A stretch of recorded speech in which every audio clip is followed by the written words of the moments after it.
Alors bonjour, j'espère que vous allez bien. Dans le cadre de la chronique d'aujourd'hui, vous voyez, je suis en super bonne compagnie. Je vous présente mon ami, ça te fait rire, Olivier Roland, tu es auteur, blogueur, entrepreneur. Et pour les gens qui ne te connaissent pas, Olivier, ben, tu viens de l'Europe. Oui. Et moi, je sais que tu es un entrepreneur avec beaucoup de succès. Et c'est pour ça que j'avais envie de t'interviewer, parce que moi, quand je vois des gens qui ont un succès comme le tien, j'ai toujours envie de connaître c'est quoi ta recette. Qu'est-ce que tu as fait et quels sont, selon toi, les dénominateurs communs des gens qui réussissent? Et c'est sûrement des choses que tu as appliquées dans ta carrière. Alors oui, c'est une excellente question. Donc, les dénominateurs communs, d'après moi, il y en a trois. 1, motivation. 2, éducation. Et 3, action. Donc, la motivation, c'est un désir brûlant qu'on a de s'améliorer par rapport à quelque chose, d'atteindre un objectif qu'on n'a pas atteint aujourd'hui. C'est aller du point A, là où on est, à un point B, ce rêve, cet objectif que l'on veut atteindre. Donc si par exemple vous êtes sur la côte est des États-Unis au XVIIe siècle et que vous voulez sur la côte ouest, il n'y a pas de carte, vous ne savez pas trop comment ça marche, etc. Mais c'est votre rêve. Vous dites oui, je veux absolument aller voir le Pacifique. Bah, vous allez vous mettre en action, vous allez partir comme ça vers l'ouest et eh bien, vous faire un voyage qui sera parsemé d'embûches avec différentes étapes. Et vous devrez vous éduquer par rapport à tout ce qui est nécessaire pour survivre et eh bien, rester en sécurité pendant tout le long de ce voyage. Et puis, vous allez vous mettre en action par rapport à ça. Donc, ça part toujours d'un désir finalement, d'un désir de s'améliorer. C'est Napoléon Hill, puis tu l'as sûrement lu dans Réfléchissez et devenez riche, Think and Grow Rich, qui disait « You need a burning desire ». C'est très important. Si tu veux juste « Oh, j'aimerais ça améliorer mes finances, j'aimerais ça rencontrer l'âme sœur, j'aimerais ça perdre du poids, j'aimerais ça ». Oui, j'aimerais. Éventuellement, si ça on va dire si ça tombe du ciel, je vais pas dire non. Voilà, c'est souvent comme ça, mais c'est pas un désir qui est suffisamment fort. Il y a beaucoup de gens qui disent oui, moi j'adorerais être riche, j'adorerais être. Ouais. Mais ils sont pas prêts à faire les efforts. Ils le désirent pas suffisamment. Et toi, bon, mais parle-moi un peu de toi, de ton parcours, parce que je connais ton histoire. T'avais ce désir brûlant-là de réussir en affaires? En fait, j'avais un désir brûlant de liberté et d'indépendance. Okay. Dès le début, puisque j'ai créé ma première boîte à 19 ans. J'ai arrêté l'école à 18 ans parce que j'en avais marre du système. Et j'en avais marre. Bon, j'étais un adolescent un petit peu rebelle, comme beaucoup. T'habitais où, à quel endroit exactement? J'habitais à Lille, en France, Okay. donc chez mes parents. Et je faisais des études, voilà, comme beaucoup d'adolescents dans un lycée. Voilà, j'en avais marre. Je voulais quitter le système scolaire, je voulais pas rentrer dans le système universitaire, je voulais quitter mes parents et je voulais rentrer dans la vie active. Bon, finalement, comme beaucoup de personnes. Et donc, comme je ne faisais rien à l'école, le directeur m'a dit bah, écoutez, Olivier, vous êtes gentil, mais l'année prochaine, on ne veut plus vous voir. Je me suis dit bon, bah, c'est l'occasion, je vais en profiter pour bosser sur mon projet de création d'entreprise. Et donc, j'ai créé une société de prestations informatiques et ensuite que j'ai transformé en société de développement logiciel. Ensuite, qui a tenu 10 ans. Voilà, je l'ai créé à 19 ans, je l'ai revendu à 29 quand mon business sur Internet a commencé à décoller. Et ce qui m'a vraiment, qui a été le fuel finalement qui m'a poussé à faire tout ça, c'était ce désir brûlant de liberté, d'indépendance, de ne pas avoir quelqu'un qui me dise quoi faire, tout simplement. Parce que tu voyages beaucoup. Alors les maintenant, gens ne oui. savent pas, mais tu voyages énormément. Plus avec ma première entreprise, mais enfin je ne faisais pas ça avec ma première Exact. entreprise, mais maintenant oui, je voyage énormément parce que j'ai créé une entreprise sur Internet justement pour toujours pousser par ce désir d'avoir une liberté, la liberté la plus large possible. Tu peux travailler de partout. Je peux Là, en travailler ce moment, partout. les gens ne le savent pas, mais on est à Miami. On est à Miami. On s'est vu dans le cadre de congrès. Donc, tu nous dis 3 choses. 1, désir brûlant ou une forte motivation. Deuxièmement, éducation. Et ensuite, action. Parle-nous de éducation. Tu veux dire quoi par là? Bah, voilà, à partir du moment où vous voulez devenir quelque chose que vous n'êtes pas, forcément, vous ne savez pas toutes les étapes qu'il faut pour aller d'un point A à un point B. Bon, vous prenez n'importe quoi. Admettons, voilà, aujourd'hui, vous êtes timide, vous êtes seul, et vous voulez trouver une copine ou un copain. Bah, vous êtes au point A, je suis seul et j'ai pas de copain. Et je vais aller au point B, je trouve un copain ou une copine et je suis heureux avec lui et la vie est belle. Bah, comment vous faites? C'est quoi les étapes entre les deux? Souvent, le problème, c'est que quand on se lance comme ça et qu'on connaît absolument rien de même, on n'a qu'une idée très vague des étapes. On sait éventuellement la première étape, on a une idée plus ou moins vague, plus ou moins précise, mais souvent, c'est pas très clair. Et le fait de s'éduquer, déjà, on a une conscience plus précise des étapes, et puis surtout, au-delà de ça, au-delà de cette connaissance des étapes, on a une connaissance des meilleures actions possibles à faire pour chacune de ces étapes. Ça ne veut pas dire que l'éducation, ça va être forcément que, du coup, ça va être gravé dans votre cerveau, vous allez faire exactement les choses qu'il faut, parce que c'est aussi il y a l'apprentissage théorique, puis après il y a la transformation de ce savoir théorique en compétence, et ça c'est pour ça que la troisième étape, l'action, est absolument nécessaire. Mais si vous vous contentez d'agir sans vous éduquer, vous allez perdre énormément de temps parce que vous allez faire des erreurs qui pourraient pu être évitées très facilement, que des tas de gens ont fait avant vous dans ce secteur-là. Je veux dire, si vous voulez trouver une copine ou un copain, vous n'êtes pas le premier à avoir voulu faire ça. Et il y a des tas de gens qui sont passés par les étapes, qui connaissent les écueils à éviter, ce genre de choses. Si vous voulez créer une entreprise, c'est pareil, il y a des tas de gens qui l'ont fait avant vous. Ne croyez pas que vous êtes le premier, vous ne serez pas le dernier non plus. C'est plus intelligent d'aller s'éduquer auprès de gens qui ont fait le parcours avant vous et qui vont vous guider. Mais c'est la même chose. Si vous êtes sur la côte est des États-Unis au XVIIIe siècle et que vous voulez sur la côte ouest, est-ce que vaut mieux le faire tout seul à l'aventure ou prendre un guide qui est déjà passé par là, qui connaît les étapes? C'est clair. Évidemment, il vaut mieux prendre le guide. Donc c'est pour ça que l'éducation est très importante. Et là, tu nous dis la troisième chose, c'est l'action. Puis, Oui. tu sais, honnêtement, moi, je dis toujours les conférenciers, on dit tous ça, Oui. mais il y a une différence entre le savoir et le faire. Oui. Hein, bien des gens nous écoutent, disent « Ouais, ça a de l'allure ce qu'il dit Olivier aujourd'hui. Ouais, j'ai le goût de passer à l'action, mais j'ai peur. » Mais, hein, c'est ça, hein? Vous dites, mais non, mais c'est la petite voix là, que je mime, là. Hein? Mais c'est vrai, tu comprends? Comment tu as fait pour passer à l'action? Est-ce que tu as eu ces peurs-là? Est-ce que tu as... La peur, je pense que c'est la première chose qui empêche les gens d'agir, effectivement. Il y a toujours une... Alors, les rêves que vous avez sont plus ou moins risqués, ça dépend des rêves que vous avez. Trouver une copine ou un copain, c'est pas très risqué en tant que tel. Par contre, on peut avoir peur quand même de... Si on est timide, on va avoir peur du regard des autres, etc. Donc déjà, intrinsèquement, il y a est-ce que c'est risqué ou pas.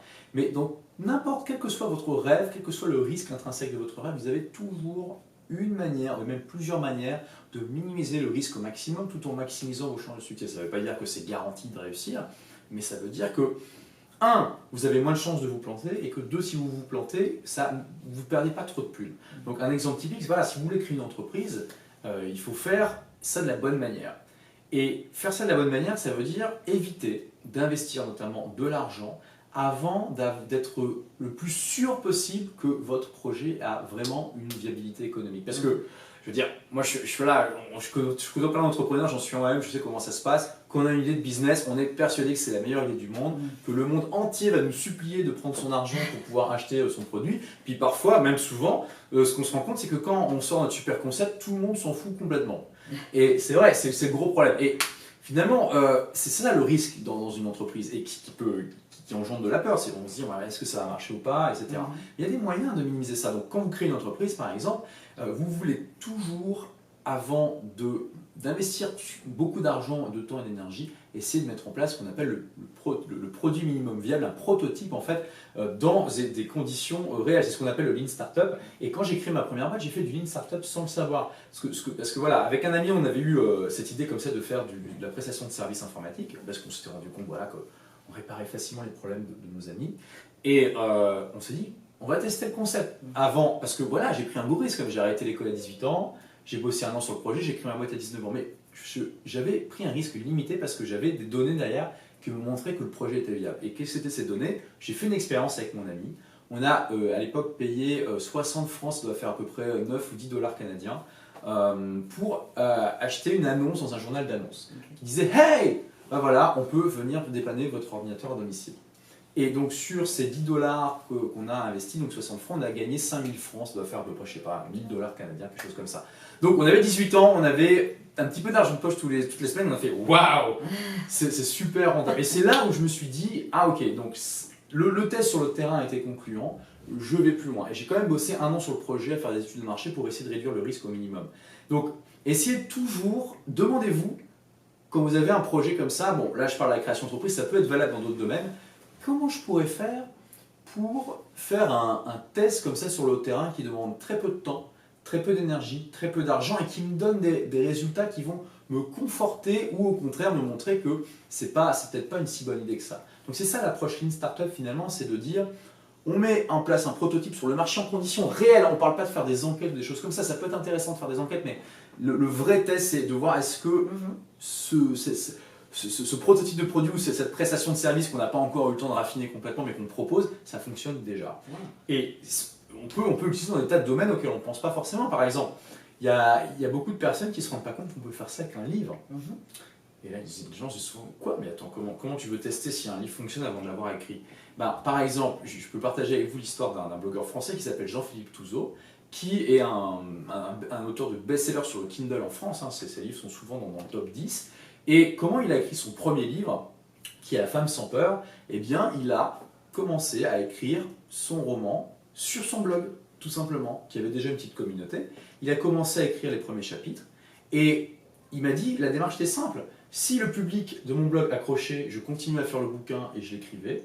Et sinon, j'aurais arrêté, je serais passé à un autre truc. Et ça a très très bien marché sur son blog, et du coup, ça l'a encouragé à continuer. Il a terminé le livre, et aujourd'hui, c'est un best-seller. Wow. Voilà. Il y a d'autres manières de tester ça. Christian Godefroy, avant qu'il dise que malheureusement il nous quitte, paix à son âme, il me partageait avec moi justement l'histoire de ce copywriter des années 70 américain.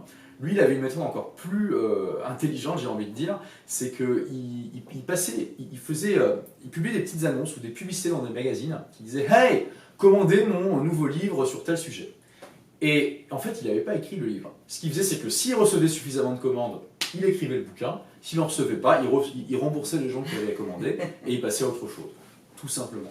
Donc, waouh, c'est ça l'idée. Déjà, pour diminuer la peur, vous pouvez faire un test sur le terrain qui va vous conforter énormément. Je veux dire, quand vous voyez que vraiment concrètement ça a déjà été vendu, ça a déjà marché, il y a déjà un public qui vous a suivi, etc., vous êtes énormément rassuré. Et là, c'est vraiment une manière objective de diminuer la peur. C'est bon. C'est très bon. Et tu me fais rappeler quelque chose, parce qu'on sait que je suis dans l'immobilier. Moi, il y a plusieurs années, j'hésitais à acheter un immeuble dans un secteur X.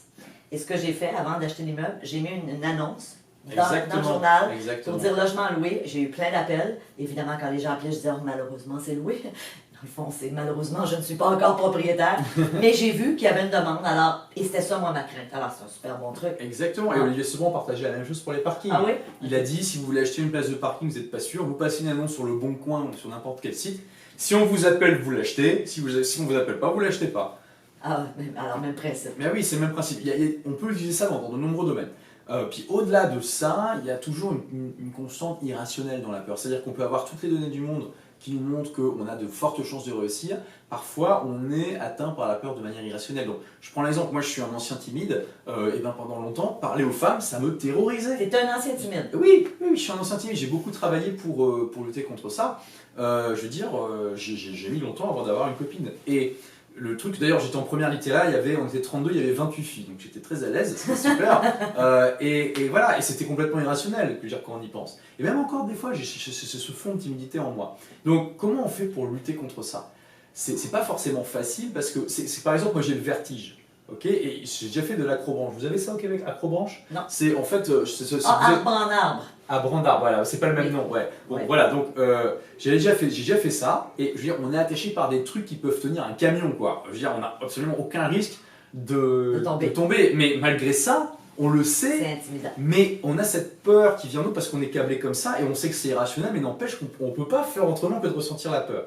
Et à un moment, malheureusement, la seule manière de lutter contre des peurs comme ça, c'est d'avoir peur et de le faire quand même. Ouais.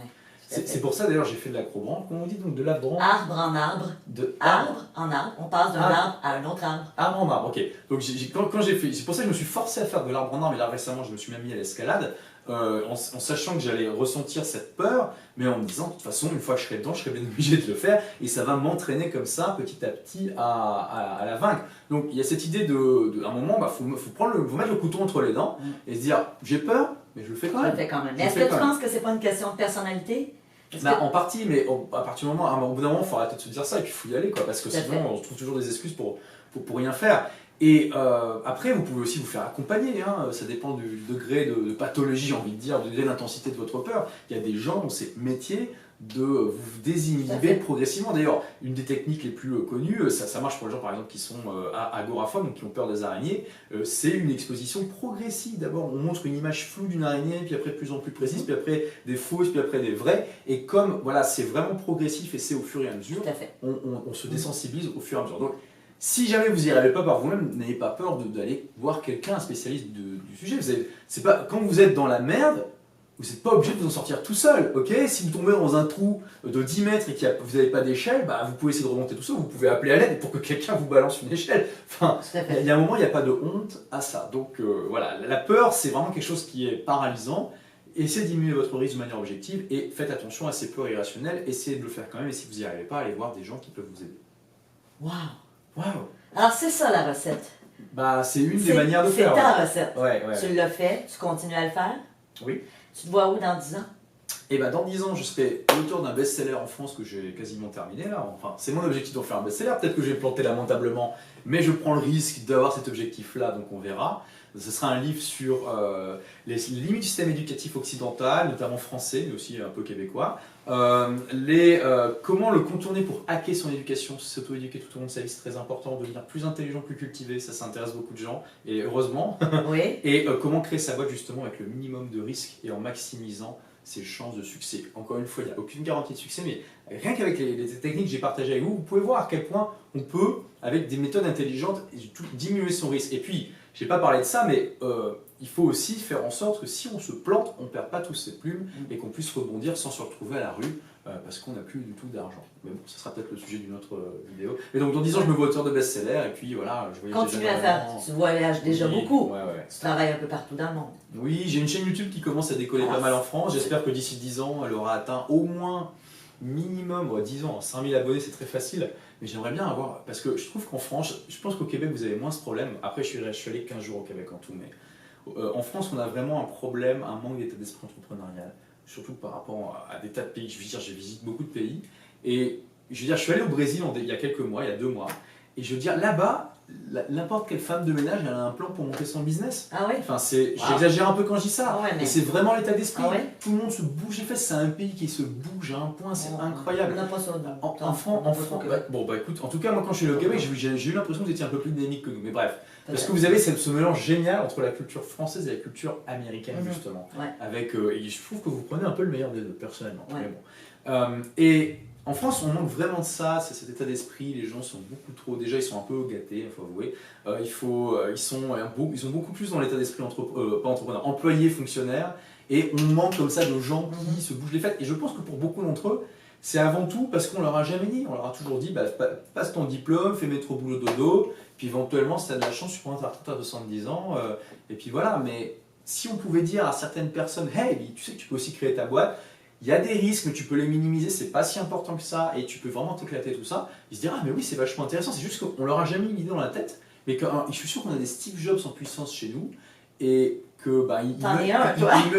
peut-être pas Steve Jobs, mais bon, en tout cas, ils meurent dans l'œuf parce que ils sont pas cette. Et il suffit juste d'une petite étincelle pour allumer un feu, mais parfois il y a des comme ça des matériaux combustibles absolument énormes, mais s'ils prennent de l'eau toute leur vie, ils vont jamais s'allumer. Alors qu'avec une petite étincelle, bon, j'espère être l'étincelle qui va allumer les brasiers des entrepreneuriaux chez les gens qui sont prêts à le faire. Où est-ce qu'on peut te retrouver si vous avez envie d'en savoir plus sur Olivier? Alors tu me parles de ta chaîne YouTube. Tu as un site aussi? J'ai plein de sites. On va dire le principal, c'est Des livres pour changer de vie. C'est un blog sur justement, comme son nom l'indique, des livres géniaux pour changer de vie. Vous allez pouvoir trouver des tas de livres de business, de développement personnel, comme ça, des résumés. Et ça, c'est voilà, pour les gens qui lisent pas, qui n'ont pas le temps de lire, justement, c'est peut être une excellente manière de démarrer votre éducation, que de lire comme ça des résumés. Ça vous fait gagner du temps et puis vous identifiez comme ça rapidement des livres qui n'étaient pas dans votre horizon intellectuel et que vous serez peut-être du coup motivé à lire et ça peut vraiment changer votre vie. Moi, il y a plusieurs livres qui ont changé ma vie et je trouve aussi dommage qu'il y a aussi peu de gens qui lisent en fait aujourd'hui. C'est vraiment un grand malheur. Et évidemment ta chaîne YouTube. Oui, Olivier Roland. Olivier Roland dans YouTube. On veut t'aider à la grossir, hein, c'est mon objectif. Olivier, merci, t'es vraiment une personne inspirante. C'est la deuxième fois qu'on se rencontre, là, puis qu'on passe quelques jours ensemble dans un mastermind. C'est toujours un plaisir de te rencontrer.